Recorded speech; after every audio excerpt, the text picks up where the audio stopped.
Estou a falar que o site só se tornou um negócio, só tomei a decisão 2 anos depois de eu ter criado.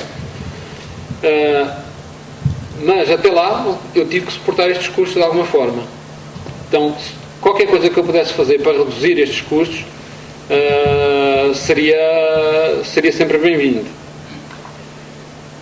Uma das abordagens que se pensa em reduzir custos é ter usar software mais inteligente, que torna as coisas mais automáticas, mais funcionais. Isto aqui agora é um detalhe técnico. Por exemplo, consumo de recursos em termos de CPU e de memória e de não sei o que mais, tudo para gerar cada página, que a pessoa acede ao site, vai consumir X CPU. Então, uma das técnicas para minimizar o consumo de recursos é usar sistemas de cache. Cache, para quem não está familiarizado, é alguma coisa que armazena o resultado de alguma operação que foi feita anterior. Por exemplo, eu acedo a uma página, essa página, para o utilizador que vier a seguir, vai ser a mesma, ele vai ver a mesma coisa. Então, se eu, em vez de fazer as consultas à base de dados e gerar o conteúdo da página a cada acesso, se eu pegar no resultado, gravar num fecheiro e depois, na próxima acesso, mostrar esse fecheiro da página, o HTML e tudo mais, eu vou já economizar muito CPU.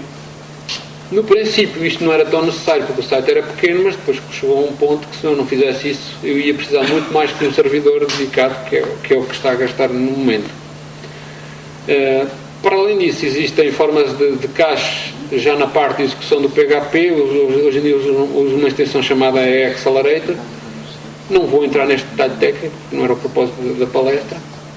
Para além disso, os conteúdos estáticos, tipo imagens, JavaScript, CSS e tudo mais, eles são servidos, no caso, por Lite HTTPD, mas poderia ter sido outro, não? Algum Nginx ou algum outro semelhante. Mas é isto que eu estou a usar no momento. Uma outra forma de consumir menos recursos, nomeadamente no caso de transmissão de dados que vêm para o browser, é usar a compressão de conteúdo, que funciona muito bem em HTML. Costuma reduzir uma página que tenha 100 capas com compressão, acaba por transmitir só 20 capas. O ganho é enorme. Quer dizer, se alguém ainda tinha dúvidas que isto era uma boa ideia, agora depois de saber que a redução é 5 vezes e em alguns casos até mais, agora pode ter certeza que é uma boa ideia. E isto hoje em dia, quando eu comecei a usar, ainda não era uma coisa muito comum, mas hoje em dia praticamente todos os browsers suportam e as páginas carregam muito mais rapidamente. Continuando a falar da redução de custos, falar aqui um pouco sobre a questão de desenvolver software mais inteligente, de forma que ele automatize mais tarefas. Uma das tarefas que realmente me consome tempo, né? Porque eu falei também de redução de custos em termos de pessoal, que é atender as pessoas. A pessoa esqueceu-se da senha, ou se calhar quer desinscrever de uma lista, uma newsletter, e não vai ficar a mandar um e-mail para mim para eu ir lá desinscrevê-lo. Será melhor ela mandar um e-mail para um endereço conhecido e ter um software que olha para o e-mail e já processa a desinscrição.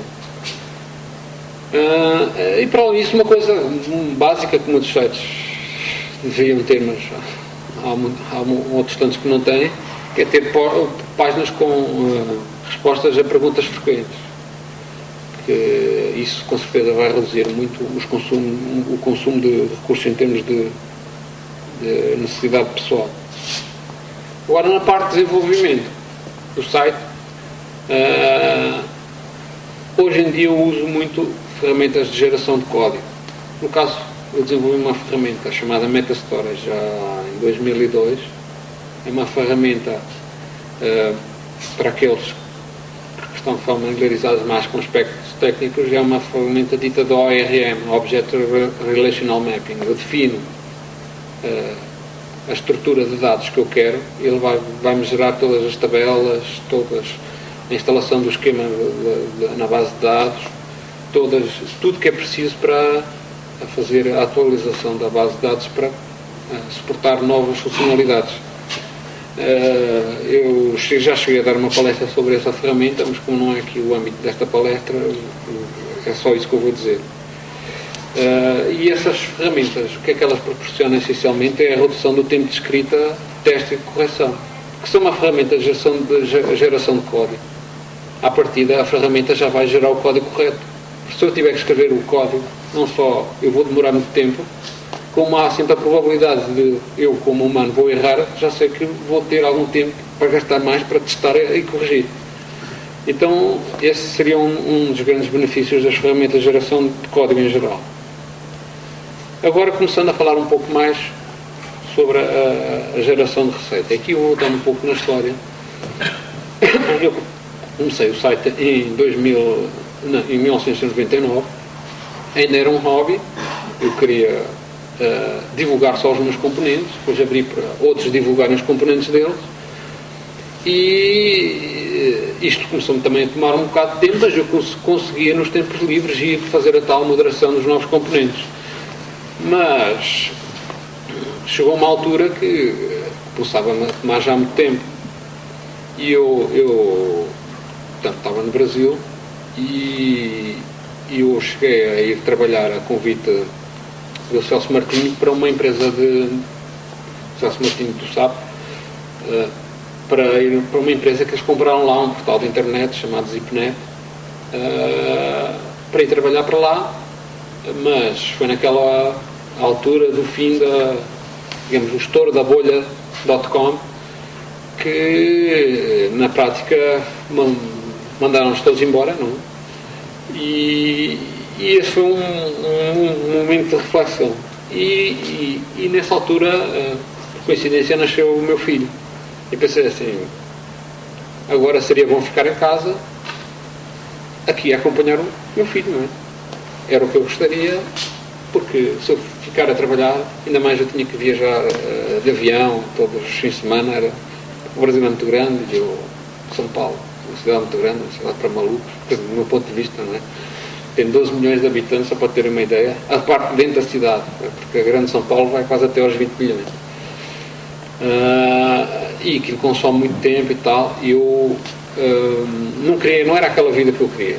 E eu pensei assim, se calhar seria uma boa ideia eu tornar este site, pelo menos tentar, não é? Tenho que tornar este site num negócio de forma a que eu possa trabalhar nele em tempo inteiro e ao mesmo tempo ficar próximo da minha família, não é? Ficar em casa. Trabalhava a partir de casa e essa era a ideia.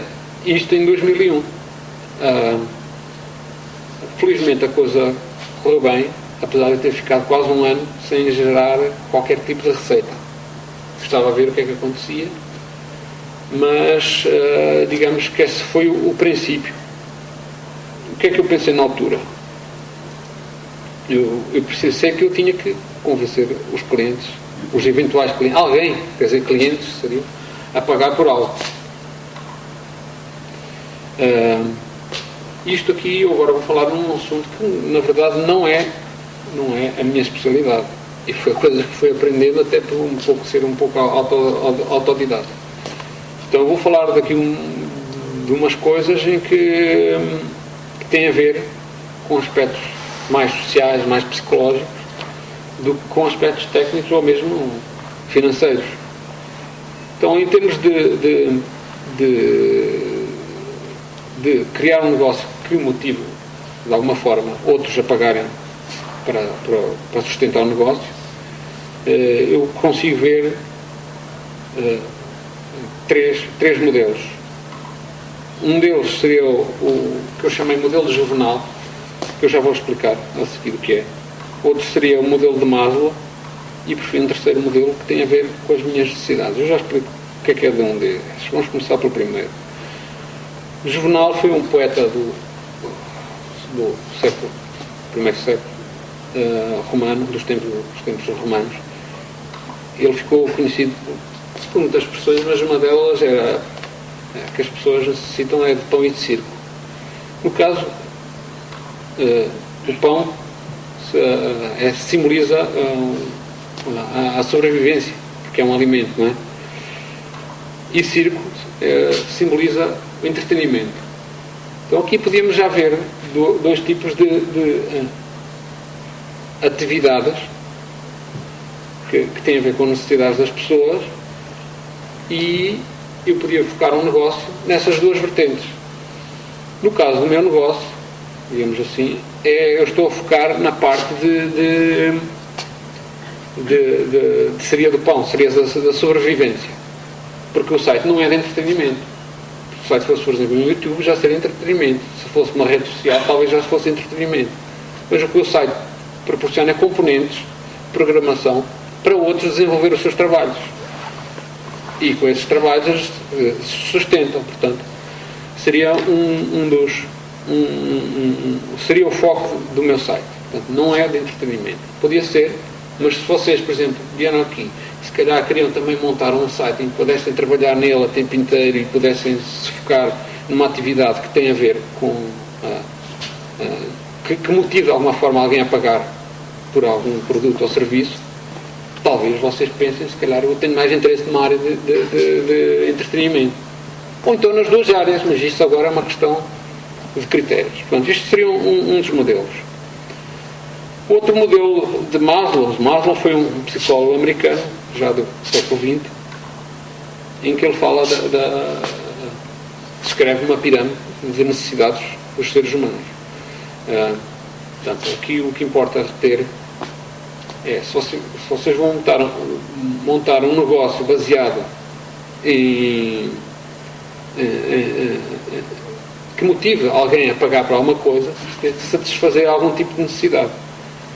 E Maslow tem esse modelo da pirâmide das necessidades, em que são vários níveis. Eu não vou aqui detalhar porque nem sequer eu sou especialista no assunto, mas só para dar uma ideia, na base da pirâmide são as necessidades mais básicas, fisiológicas, que são aquelas que realmente o indivíduo precisa, não pode passar